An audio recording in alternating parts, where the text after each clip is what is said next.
Евангелие според Матеј, 18 глава.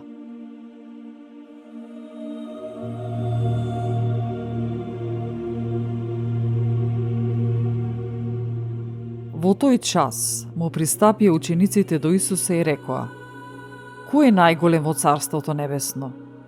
Исус повика едно дете, го постави меѓу нив и им рече: Вистина ви велам, ако не се обратите и не бидете како деца, нема да влезете во Царството Небесно. Кој пак ќе се понизи како ова дете, тој е најголем во Царството Небесно. И кој прима такво дете во мое име, мене ме прима.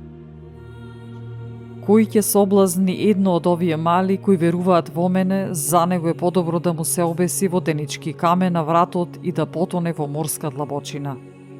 Тешко му на светот од соблазни, зашто соблазните треба да дојдат, но тешко му на оној човек преку кого доаѓа соблазната.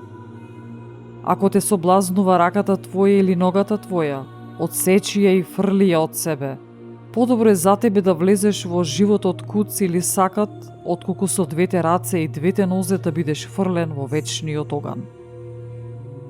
И ако те соблазнува окото твое, извади го и фрли го од себе. Подобро е за тебе да влезеш во животот со едно око, отколку да ги имаш и двете очи, а да бидеш фрлен во огнениот пекол.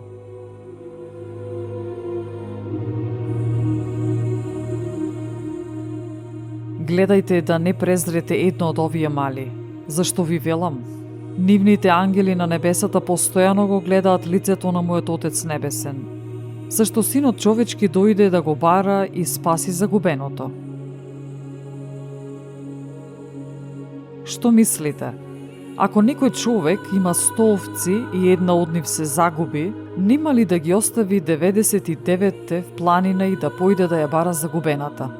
Па ако ја најде, вистина ви велам, ве уверувам дека ќе се радува за неја повеќе отколку за 99 незагубени. Така, не е волја на вашиот Отец Небесен да загине ниедно од овие мали. Ако сгреши против тебе братот твој, оди и искарај го насамо. Ако те послуша, си го придобил брата си. Ако не те послуша, земи со себе уште еден или двајца, па со устата на двајца или тројца сведоци нека се потврди секој збор. Ако пак не ги послуша и нив, кажи на црквата, па ако и црквата не ја послуша, тогаш нека ти биде тој како незнабожец и цариник.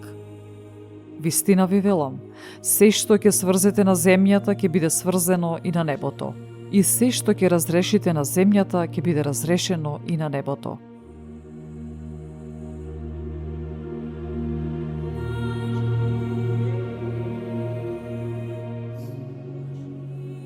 Пак ви велам, ако двајца од вас се согласат на земјата да молат за нешто, што и да било, ќе им биде дадено од мојот Отец кој е на небесата. Зашто каде се двајца или тројца собрани во мое име, таму сум и јас среде нив. Тогаш Петар пристапи кон него и рече: Господи, колку пати да му простам на брат ми кога ќе сгреши против мене? До 7 пати ли? Исус му одговори: Не ти велам до 7, туку до 70 пати по 7. Затоа, Царството Небесно прилега на цар кој сакал да ја расчисти сметката со своите слуги. Кога почна да ја расчистува сметката, доведоа кај него еден што му должеше 10.000 таланти. Па бидејќи немаше со што да плати, господарот негов нареди да го продадат него и жена му, и децата негови, и се што имаше, за да наплати. Тогаш тој слуга падна и му се поклонуваше говорејќи: Господаре, стрпи се спрема мене и се ќе ти платам. А господарот на тој слуга се смилува, го пушти и му го прости долгот. Слугата пак, штом излезе, најде еден од другарите своји, кој му должеше 100 денарии, и кога го фати, го давеше и му велеше: Врати ми го она што ми го должиш. Тогаш неговиот другар падна пред нозете негови, го молеше и велеше: Стрпи се спрема мене и се ќе ти исплатам.